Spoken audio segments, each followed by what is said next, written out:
call of Divi's Laboratories Limited for Q2 and FY2024. As a reminder, all participant lines will be in the listen-only mode, and there will be an opportunity for you to ask questions after the presentation concludes. Should you need assistance during the conference call, please signal an operator by pressing star, then 0 on your touchtone phone. Please note that this conference is being recorded. I now hand the conference over to Mr. M. Satish Chaudhary. Thank you, and over to you, sir. Good afternoon to all of you. I am M. Satish Chaudhary, Company Secretary and Chief Investor Relations Officer of Divi's Laboratories Limited. I welcome you all to the earnings call of the company for Q2 FY24. From Divi's Labs, we have with us today Dr. Murali K. Divi, Managing Director, Ms. Neelima Prasad Divi, Whole-Time Director Commercial, Mr. L. Kishore Babu, Chief Financial Officer, and Mr. Venkatesha Perumallu, General Manager, Finance and Accounts. During the day, our board has approved unaudited financial results for the quarter and half year ended September 30th, 2023. And we have released the same to the stock exchanges as well as updated the same in our website. Please note that this conference call is being recorded and a transcript of the same will be made available on the website of the company. Please also note that the audio of the conference call is the copyright material of Divi's Laboratories Limited and cannot be copied, rebroadcasted or attributed in press or media without the specific and written consent. Let me draw your attention to the fact that on this call, our discussions will include certain forward-looking statements, which are predictions, projections, or other estimates about future events. These estimates reflect management's current expectations of the future performance of the company. Please note that these estimates involve several risks and uncertainties that could cause our actual results to differ materially from what is expressed or implied. Divi's Labs or its officials does not undertake any obligation to publicly update any forward-looking statement, whether as a result of future events or otherwise. Now I hand over the conference to Dr. Murali K. Divi, Managing Director, for opening remarks. Over to you, sir. Good afternoon, ladies and gentlemen. Welcome to our second quarter financial year 24 conference call. We are pleased to have all of you here, and I hope that you, along with your families and loved ones, are in good health. I shall commence the meeting with a review of our operational performance. Following our update to the previous quarter call, we anticipate numerous growth opportunities, particularly in contrast media, cartons, and products with soon-to-expire patents. The demand for most of our established generic products remains stable, despite continued pricing pressure. We are actively pursuing our comprehensive 6-point strategy and expect our recently filed DMS to contribute to growth beyond financial year 2025. Notably, with expanded production capacity for small volume APIs and reduced lead times, our custom synthesis business continues to garner interest from several customers. The large volume custom synthesis projects are now operating at full production capacity. On the CapEx front, our Unit 3 200-acre Phase 1 construction project is progressing well, and this greenfield project shall free up facilities in Unit 1 and 2 for new opportunities in custom synthesis and generic products. The plan is to start commencing production activities towards the end of Q1 24-25. Furthermore, we are pleased to report that Divi has consistently operated responsibly, benefiting the communities surrounding our manufacturing units. Divi has actively contributed to infrastructural upgrades, road development, and sanitation system renovations in villages across Telangana and Andhra Pradesh. As part of our CSR initiatives, we are committed to projects that focus on empowering children and women, promoting afforestation, and supporting rural health care. Now, Ms. Nilima Divi will present you with financial highlights of the quarter. Thank you.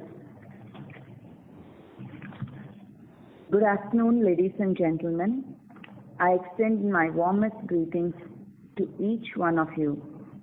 I appreciate your presence as we gather today to discuss the financial outcomes for the second quarter of FY23-24.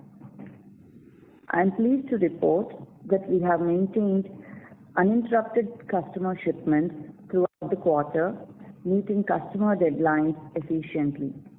Notably, positive developments in sea and air freight persisted in global logistics during this period. Supply dynamics exhibit promising signs with a slight supply chain stability, resulting in improved pricing for starting materials. Nonetheless, we remain vigilant and adaptable in anticipation of potential consequences stemming from the ongoing geopolitical and economic fluctuations. Empowered by a robust supply base, optimized inventory management, and a keen understanding of global dynamics, we are well prepared to address any future challenges that may arise. I will now provide an overview of the financial performance for the second quarter of the fiscal year 2023-24. We have achieved a consolidated total income of rupees 1,995 crores for the current quarter as against an income of rupees 1,935 crores for the corresponding quarter last year, and our total income for the immediate previous quarter was rupees 1,859 crores. Compared to FY22-23 ex-COVID portfolio, there has been a double-digit growth for the quarter as well as half year. Material consumption for this quarter is higher at 42% due to change in product mix and pricing pressure on current portfolio. Inventory of about rupees 20 crores has been written off during the quarter. Profit before tax for the quarter amounted to rupees 469 crores, and we have a profit after tax of rupees 348 crores. Export for the quarter is about 87%. Exports to Europe and US is about 68% for the quarter. Product mix for generics to custom synthesis is 60% and 40% respectively. We have a forex gain of rupees 11 crores for the quarter as against a gain of rupees 31 crores in the corresponding quarter of last year. Our constant currency growth for the quarter has been negative at 1%. Our nutraceutical business amounted to rupees 205 crores for the quarter. For the current half year, our consolidated total income came to rupees 3,854 crores, and we have a profit before tax of rupees 961 crores and a profit after tax of rupees 704 crores. We have capitalized assets of rupees 91 crores during the quarter and rupees 124 crores for the half year. We have a capital work in progress of about rupees 496 crores as at the end of the quarter, of which Kakinada project accounted to rupees 263 crores. On this project, an amount of rupees 76 crores was spent till last year. In addition, we also have advances of about rupees 67 crores for the project as of end September 2023. As of 30th September 2023, we have cash on book of rupees 3,604 crores, receivables rupees 1,858 crores, and inventories rupees 2,969 crores. Thank you. Thank you, ma'am. With this, we would request the moderator to open the lines for Q&A. Thank you, sir. We will now begin the question and answer session. Anyone who wishes to ask a question may press star and 1 on their touch-tone telephone. If you wish to remove yourself from the question queue, you may press star and 2. Participants are requested to use handsets while asking a question. Ladies and gentlemen, we will wait for a moment while the question queue assembles.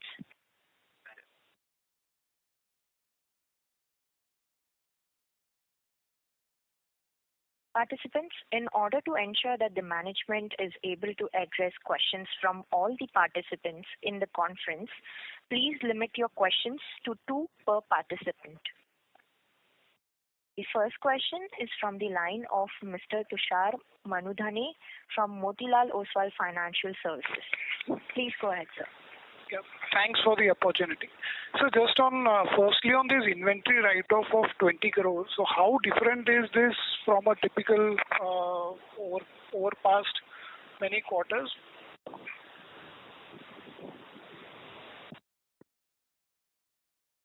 These are some of the materials that were left over from the COVID drugs. So that's what they were, and we didn't.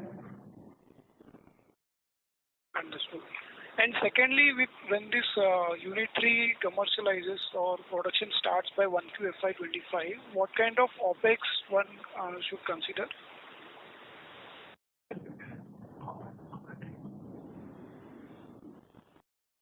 Can you repeat the question again? With respect to Unit 3, where the construction is currently ongoing, but the production is expected to commence from first quarter FY25. So what kind of operational cost one should build in? The operational expenses will definitely go up because we are creating a total setup of Unit 3 with all infrastructure. So hence there will be increase in operational expenditure, and also it will be directly proportional to volume of business we are going to load into that by quarter on quarter. Okay. Sir, any broad ballpark number you would like to highlight?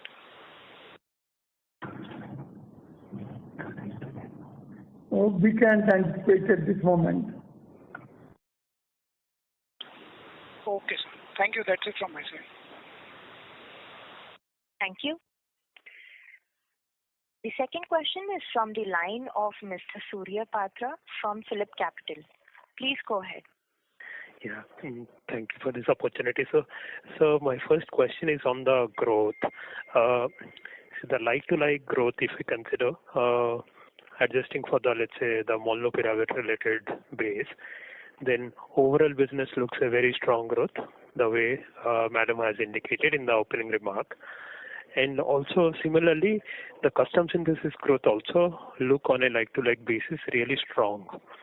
So what has driven this custom synthesis growth?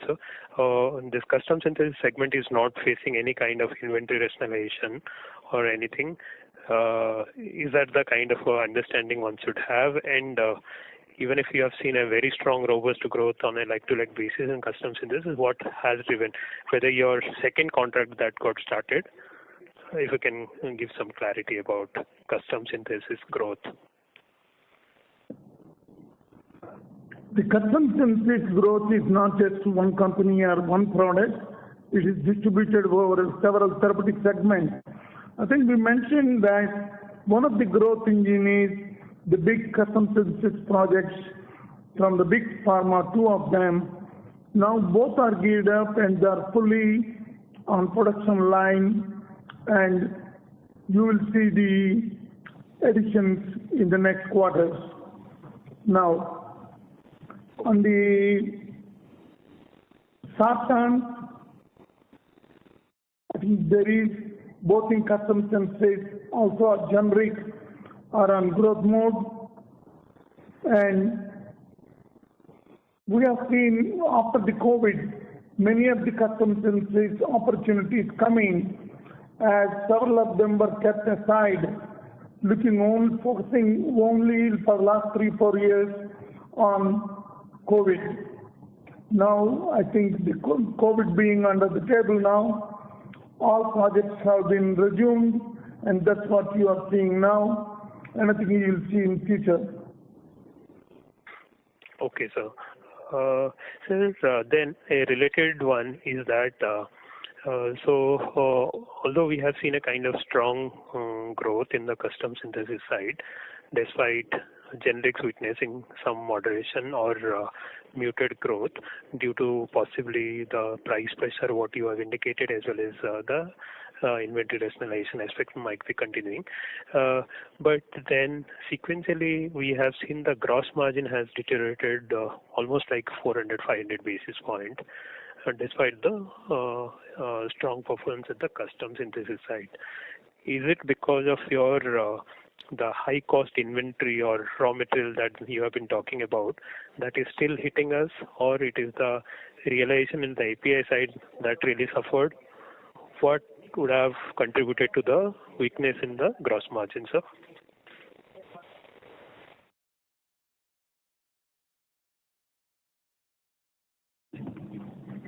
I think Nilma has mentioned the pricing pressure. Yes, there are pricing pressures in the generic, and there's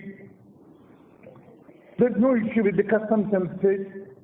And overall, probably some of the street stocks towards the end of consumption has already happened.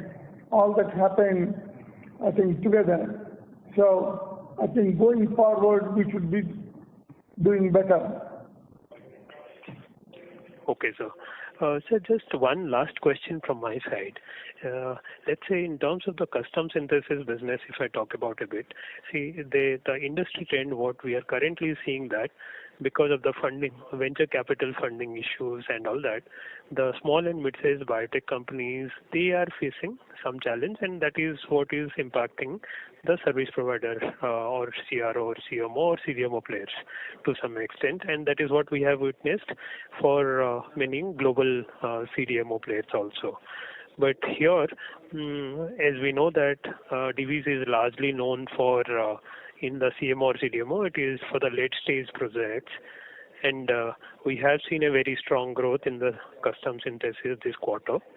So is it fair to believe that since we are associated with the late stage projects more, so we have not seen any kind of industry challenges in terms of inventory or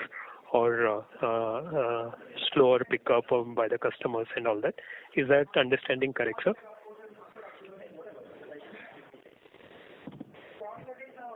We're not working with, that the startup companies and small companies needing funding from various institutions. We are working with the big pharma, either for their pipeline or the pipeline they acquired from some of these small companies. Yes. So we're not seeing any of that slowdown, or we're seeing number of opportunities. Okay. Sure, sir. Thank you. Wish you all the best. Thank you. We request the participants to restrict their questions to 2 per participant. The next question is from the line of Mr. Shyam Srinivasan from Goldman Sachs. Please go ahead, sir. Yeah, good afternoon, and thank you for taking my question. Just wanted some more clarity around the excluding COVID opportunity growth, which was being called out.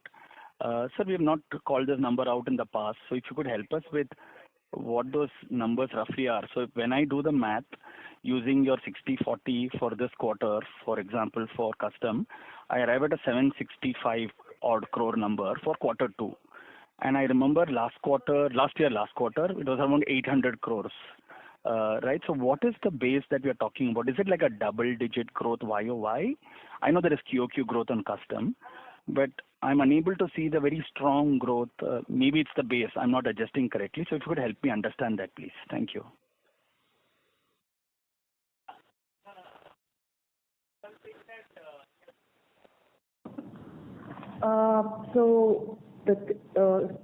You can assume that, the monopoly sales could be around the number that you're mentioning, but we cannot, because of the non-disclosure that we signed, we cannot disclose the actual value of the sales that we have done for that particular product. No. What we can actually say is we did see a double-digit growth year on year for the quarter as well as half year, excluding the COVID drug. Nilima, madam, are you saying this for the custom only? This is total corporate? If you could clarify, This is please. for the entire corporate. It's not just for the custom synthesis. It is custom synthesis plus generics, total sales together. And if you could just bifurcate that between generic and custom, any directional color, that will be helpful. I would love to do that, but at this point in time, we are not, we cannot say more than what I'm saying currently. And let me impute, because we were at 48% custom at the half last year. We are at 40% now. So that would imply, let's assume, 7-8% is molnupiravir. I'm just making it up. But that still wouldn't mean any YOY growth on custom. I'm just trying to, am I directionally right? Probably. Okay. So you have yet to see probably YOY growth in custom. Maybe it's coming ahead of us. Would that be a fair? We'll be seeing more from the third quarter. The sales happening, way where we will have the clarity. Understood. That's very helpful, ma'am, for that. Just a second question, and I'll stop after that, is on the pricing pressure that was mentioned in the generic API piece, right? I think despite that, on a recently high base, I have like a 900 crore number for quarter 2. We have done 940 crores. I'm excluding obviously nutraceuticals out of that. So 940 crore, 5% growth, despite pricing pressure. So can you help us understand the volume trends here, please? Thank you. Can you just repeat your question again, please? Yeah, Nilima ma'am, I'm just wondering, we had a high base growth last year, same quarter. 900 crores was the number for generic API, excluding nutraceuticals. When I see that number today, based on your 60% number again, 940 crores is what I have. So we have grown 5% on generic API, despite the pricing pressure that you talked about. So is there very good volume trends we are seeing on generic API? Yes, I would say we are seeing good volume trends in generic API, but yes, because of the pricing pressure, the revenue which we would have, say, like for example, last year prices, if we would have had this year, the revenue would have been much better. But because of the various pricing pressures that the entire pharma industry is facing in the generic industry, the volume is there. It's just that the pricing is lower. So that's when you're seeing the revenue is moderately more than what it was last year. Got it. Just squeezing one in, is that like double-digit volume growth and like mid-single-digit price erosion? Would that be a way to disaggregate it? Yeah, I would say so. Okay. Thank you, and all the best. Thank you. The next question is from the line of Damayanti Kerai from HSBC. Please go ahead. Hi, good afternoon, and thanks for the opportunity. Sir, my first question is on contrast media opportunity. So you obviously talked about ramp-up which is happening in your business. So can you elaborate a bit like what is the progress in the iodine-based supply so far, and what is the progress on the gadolinium-based product development part? That's my first question. The iodine-based contrast media, we are doing well. We are already in the 2 products for the generic market, Ipamdal, Ioxol. They are growing well. And also, we are entering into the other iodine-based compounds.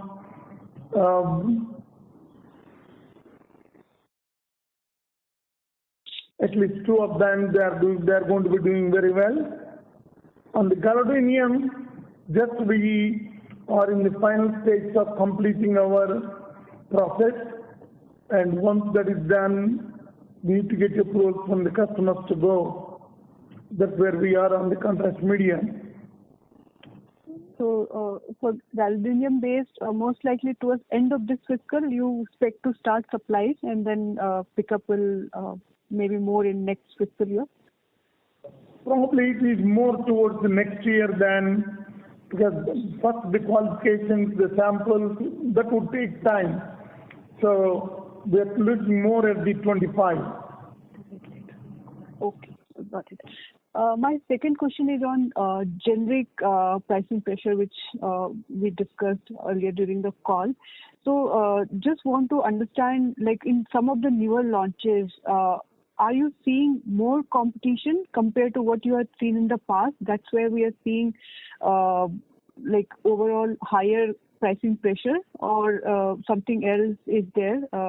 Like you said, volumes are going or demand is steady, etc. So is it mainly due to competition you are seeing higher pricing pressure?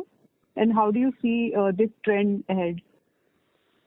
It is not in the newer generics where we introduced it recently. It is mainly in some of the large volume generics we were doing early from long time. There was some price pressure in certain markets. I think we need to see in the next coming quarters. I think it should settle down. No, when there is little price pressure, everybody would like to enter the market, get rid of their stock, and then the stock will deplete. Then everybody looks for a product which is not available. It happens. Okay, so prices may be in like cyclical move, but on the newer launches, you said not much of pricing pressure. It's maybe more like, yeah, okay. Okay, sir. Thank you. I'll get back in the queue. Thank you. The next question is from the line of Mr. Ravi Purohit from Securities Investment Management Private Limited. Please go ahead, sir. Yeah, hi, good afternoon, sir. Thanks for the opportunity. So just a couple of questions. Most of the other questions have been answered. One is, I think in the earlier calls, I mentioned about a couple of our projects going, commercial in the custom synthesis side in Q2 of this year. So have they kind of gone into production mode, or we are still kind of, waiting for that? And the second question was on the peptide-based drugs, which I think we had briefly discussed in the last call as well, and we have said that we were doing basic amino acids. So any progress on that, because that opportunity seems to become bigger and bigger as time passes by. Those are my two questions. Thank you. Yeah, I think I did mention in the beginning of the call that the two big custom synthesis projects, they have gone on full-scale production now. We reached that, which you will see in the coming quarters, the results of it. That's your first question. Second one, on the peptides, I think we are going to have excellent opportunity based on these GLP agonists, the glutides, the type 2 diabetes going towards the weight loss, all of them requiring large number of peptide building blocks, dipeptides, tripeptides. I think this is where we have done a lot of progress, and we will become one of the major suppliers very soon. Okay. So how large is the opportunity size for us in terms of, absolute scale of business? Because like I think you had mentioned, we don't do the APIs, right? But we do the basic amino acid. So is it like, in your assessment, is it like to be a substantial opportunity going forward? I mean, does it like add to all of this? I think we had been like talking about growth engines. Like, does this kind of, the scale is as big as one of those growth engines, or is it more like like a decent opportunity, not like a very large or a very significant one? Yeah. First of all, I think outside China, there are not many companies who can supply these building blocks. We are not talking about amino acids. everybody buys the amino acids for $3-4 a kilo. But these are the specialized, protected amino acids with a lot of chemistry involved, and there are not many companies who can supply hundreds of tons. I think we are one of them, number one. The opportunity is like another growth engine, you are right. It's not a small opportunity. It can be even bigger than a single growth engine. So, because you're not talking about 1, 2, 3, 4. There are several products coming up in this segment of the GLP-1 agonists. So we see a lot of demand for our building blocks. And the building blocks, there is always can be a value addition by going forward integration into tripeptides, up to at least 4 or 5 residues. That's where we see in the next 2-3 years jumping with substantial added value. Yes, we may not go to the protein peptide, the 29 or 32 amino acid, the whole chain, but we can graduate to the major segment. And just to clarify, sir, I think we had mentioned in the earlier call results, for these products, we don't need US FDA approval. So if our new capacities come on stream, we can actually start manufacturing some of these. Is that a correct assessment? As long as they are key starting materials, yes, but the qualification is very, very tough. It's not that easy. So it depends upon where they are adding. If they are adding at the 31st last amino acid, probably it needs US FDA inspection. But if you are talking about the very beginning of the chain, maybe not. So whether you are getting qualified for starting material, case starting material, advanced intermediate, or N-1. Okay, great. Thanks, sir, and all the best. Thank you. The next question is from the line of Ms. Charul Agarwal from Bank of America. Please go ahead. So thank you for taking my question. Continuing on the question from the previous participant regarding the peptide product, could you also provide some indicative timeline as to by when can we see the monetization from these projects happening, and where do we lie in terms of the progress? Ms. Charul, if you could speak a little bit louder and repeat your question, please. Yes, am I audible now? Yes, ma'am. Please go ahead. So, sir, continuing on the lines of the previous question regarding the GLP-1 products, sir, could you give more color on the timelines that we can look for this product? Would it be FY26 opportunity, or would it come even later? And at what stage are we doing? Are we already sending exhibit batches to customer, or where do we lie in terms of progress over there? I think you'll see some value towards the 25, and going forward, we'll see much bigger numbers. Thank you, sir. That is helpful. That was my only question. Thank you. Thank you. The next question is from the line of Nithya from Bernstein. Please go ahead. Yeah, thank you. Another follow-up question on the GLP-1 peptide opportunity. If I look at either the commercial peptides or one that's in phase 3, the two that are based on a synthetic process are tirzepatide and retatrutide. Tirzepatide, we understand that there are CDMOs that have been disclosed as supporting Lilly, and they're setting up substantial capacities in the range of 32,000 liters. So the question is, what sort of capacities is Divi invested in?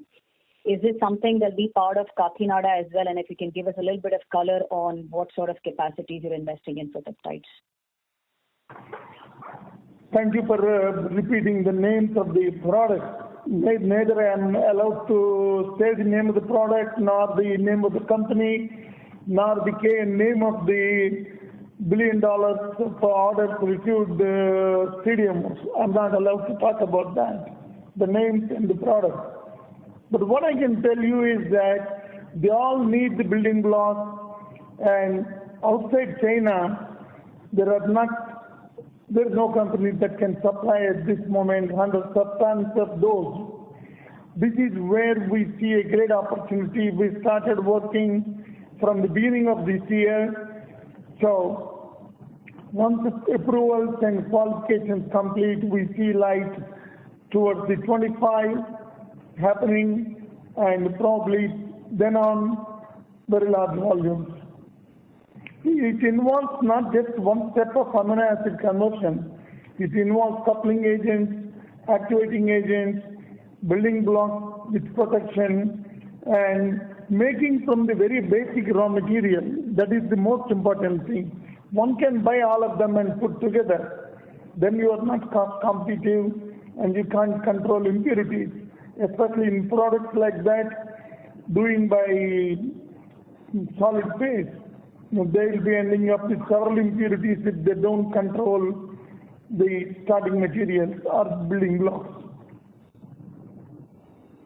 So follow up on that. I fully appreciate that you already have the capabilities to make and you're commercializing coupling agents as well.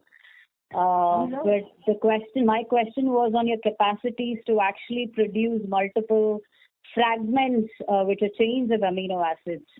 Is there any color you can provide us on the capacities you're setting up?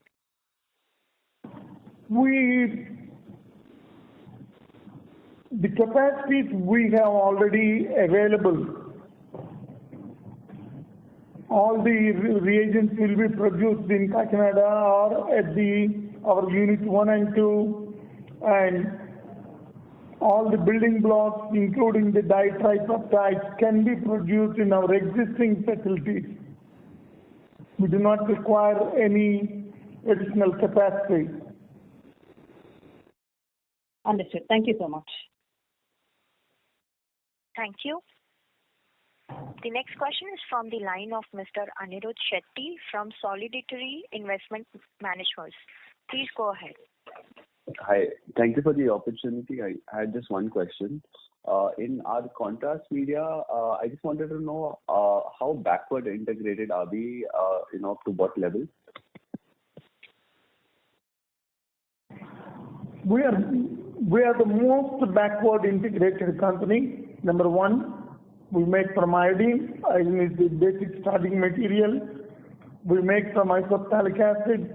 That is the basic petrochemical. Got it. Thank you for answering the question. Thank you. The next question is from the line of Mr. Nikhil from SIMPL. Please go ahead, sir. Yeah, hi. Good afternoon. I hope I'm audible. Yes. Sir, you are audible. Yeah. Just two questions. One is a clarification. Sir, you mentioned that most of the pricing pressure we are finding is on our existing molecules where we were always present. If you can just give some highlight that is this pricing pressure led by new capacities or new players coming in, or is it still inventory destocking which is leading to the pricing pressure? And additionally, what we have seen is that many of the solvent and intermediate prices have been falling for last 1 year. And most companies have talked about that prices are now stabilizing at the intermediate level. But still, for us, the prices are going down. So how should we understand this? It is not from any new players or new entrants. I think even in the existing players, maybe getting some stock play, getting rid of the stock, there are price pressures for that. And I think I answered the same question earlier, saying that once the stocks are over, then people look and there's no more stock available, the price will go up. We have seen this happening in the last, I think, 10 years, at least 2-3 cycles. Okay. For a stable player like this, like ours, it should not matter. Okay. We don't disappear when the price comes down, and we don't appear when the price increases by 20-30%. Okay. So it's only a matter of time by when inventories settle down and things should improve for us. That's what we think based on the experience of earlier cycling mechanism. Okay.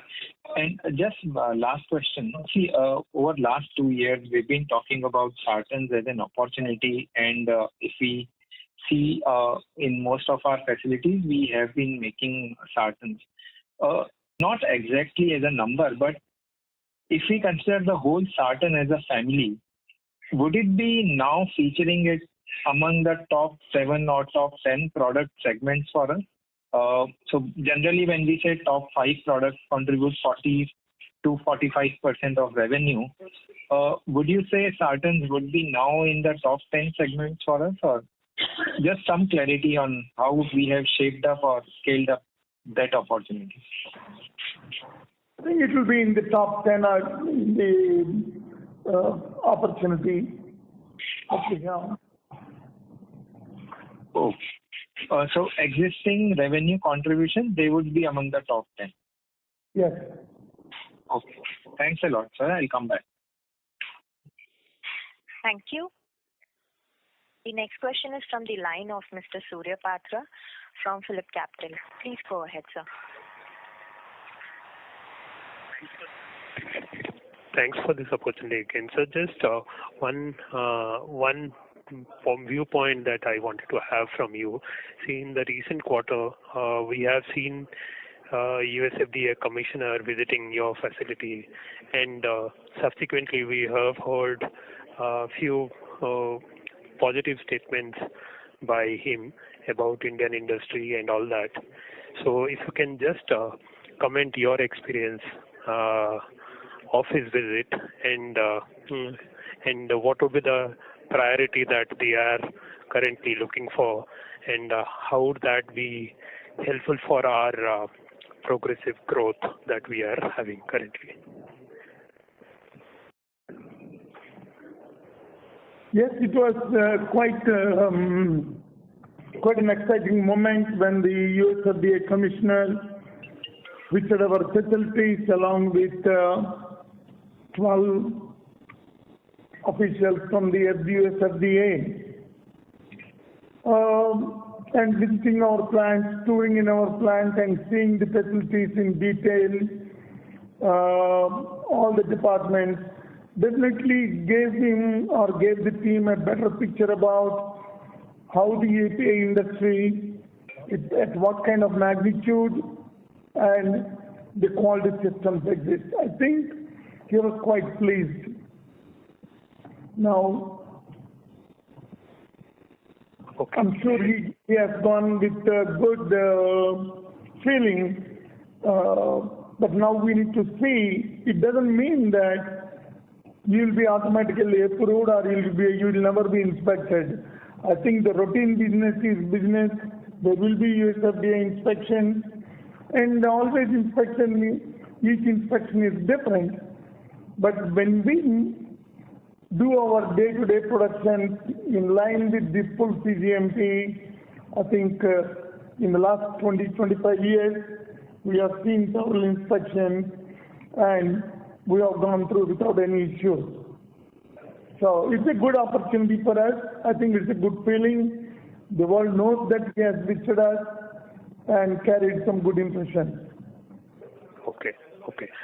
So, sir, is it fair to believe that India, the way it has been talked about, India is positioned currently as a partner of choice so far as let's say the supply chain for the even innovative molecules are concerned for the global market, and truly China plus one can play out in Indian pharma and more importantly in the APIs and intermediate space, and possibly we are just on the inflection point.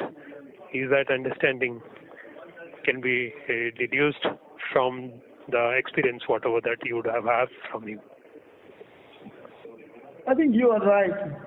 With all the large capacities available in India and the requirements being there in US and Europe, I think it's fairly to say that. Sure, sir. Yeah. Thank you, sir. Wish you all the best. Thank you.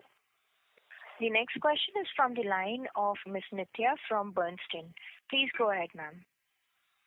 Hi, I just had a quick bookkeeping question. So when you say custom synthesis, are these only patent protected products that you're working with Big Pharma, or would this include any product, generic product as well, that you would be selling to Big Pharma? It's very difficult to say that. When we enter most of the products, we enter when they are still under patent, maybe just discovered or maybe just getting launched. And for a period of time, yes, they would go out of patent and some of the generic companies will enter.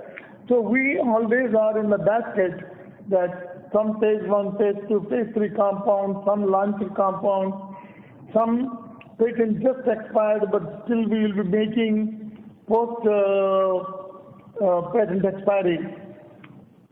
And sometimes it can be a generic compound from our own process, and also we will be following a process that the innovator wants for any particular reason.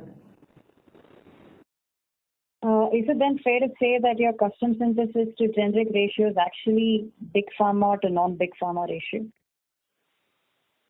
No, the custom synthesis and generic ratio is about, we like to maintain 50-50, but it changes 60-40, 40-60 year on year, which is not in our control.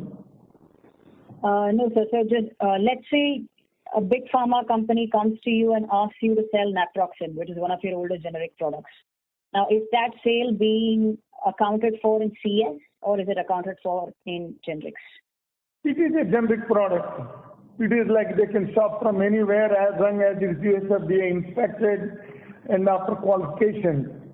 There's no difference in that. It is generic. But if the Big Pharma comes their own product just going out of patent and they want us to produce as per their process, then it comes under CDMO. Custom synthesis. All right. So one of your peers also mentioned demand weakness in the segment because of inventory destocking, and in addition to pricing pressure. So are these two linked? Are these two separate? When do you see these getting sorted out in the future? I think these are cyclic in nature. Every 3-4 years, you will have people build inventories, cannot hold, or got to dispose them, then the pricing starts going down. They will deplete these stocks. These are not the very large players. These are mid to low. And then the demand remains same. It won't go up. But there is no product. Then the shortages happen, price goes up, then it settles down. These we have seen these cycles. It varies. 1 year it can be 2 or 3 ABC products, next year it can be DEF products. So it does happen. In your experience of having seen these cycles, how long does such an inventory destocking phenomena last before demand picks up again? Not more than 2 years.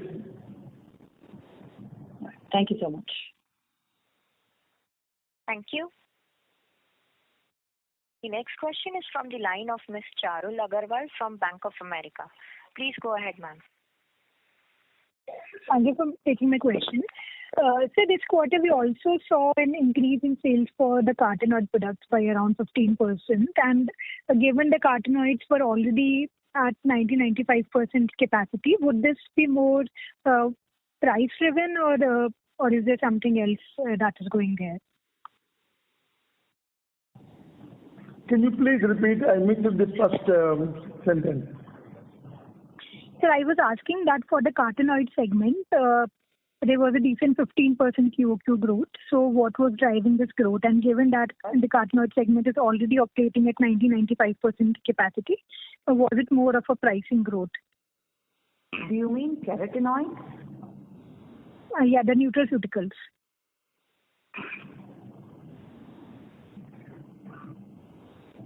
The nutraceutical growth, I think 10 to 15% it has been happening, and there are not too many players in the products we are in. More so in the animal nutrition, the complex astaxanthin and compounds. We are now we're almost the major players now. Okay. Thank you, sir. Sir, and another question. We also saw a jump in our other expenses this quarter. What's more to support R&D for the GLP-1 products or for the other elements? And do you expect these costs to sustain?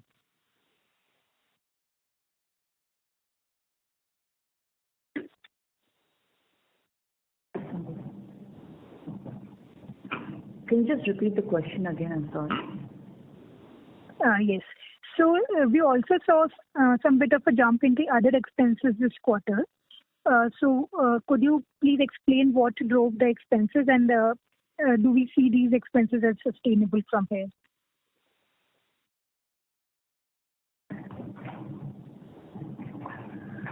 It is an increase in repairs and maintenance expenditure mostly, and it is because at Unit 1 and Unit 2 we did a little bit of modernization, upgradation, so that is the reason. Okay, thank you.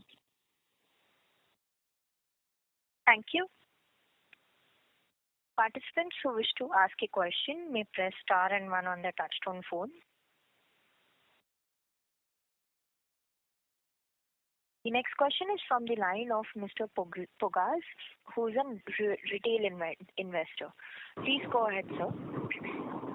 Thanks for the opportunity, sir. My question is related to the contrast media division, related to the MRI, sir. Sir, I just want to know what is the market size, complete market size, and which geography are we targeting? That's my first question, sir. Interesting. The contrast media is about $5 billion. That is the market. You are talking about the MRI or the contrast media? The contrast media for MRI, sir, related to MRI. Contrast media for the MRI is mainly the gadolinium compound. Yeah, sir. We are not targeting about any region. We only target the main innovator or innovator companies. So we do not they will market them in India, US, Europe. Okay, sir. We are not involved in that. Sure, sir. So the reason for that question is, sir, out of this whole $5 billion that you mentioned, sir, the contrast media 70 to 75% market share is with the top 4. And one of our Indian players is saying they're claiming they hold a 70% market share in it. So what is the opportunity that Divi as a company we are looking, sir? Is that the statement that I'm making, is it correct, sir? Just correct me if I'm wrong, sir. I think the $5 billion what I mentioned is for the iodine contrast media. Iodine based.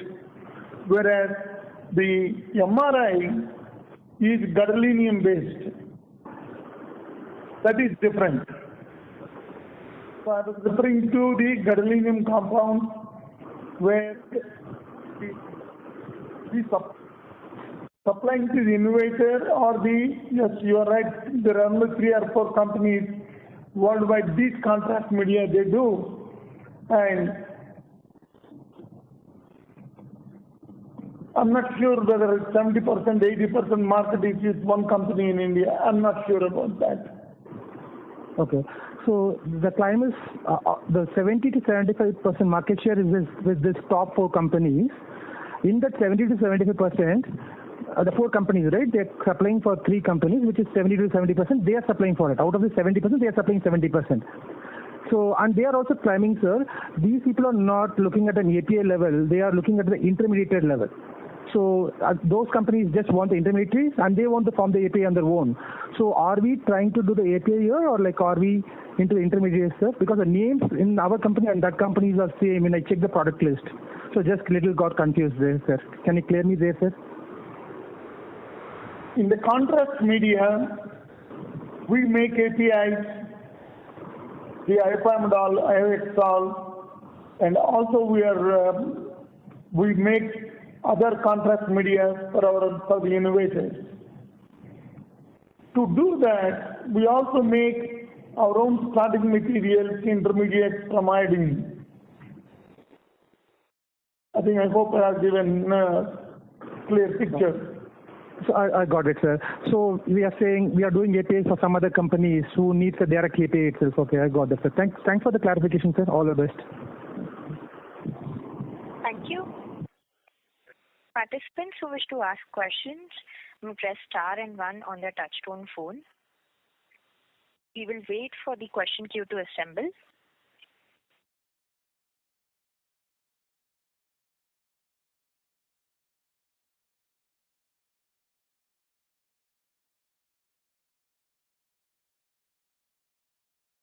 As there are no further questions, I would now like to hand the conference over to Mr. Satish Choudhury for closing comments. Thank you all for joining us today for the earnings call of Divi Laboratories Limited. In case you need any further clarification, please reach out to our investor relations. Thank you. Thank you, sir. On behalf of Divi Laboratories Limited, that concludes this conference. Thank you for joining us, and you may now disconnect your lines.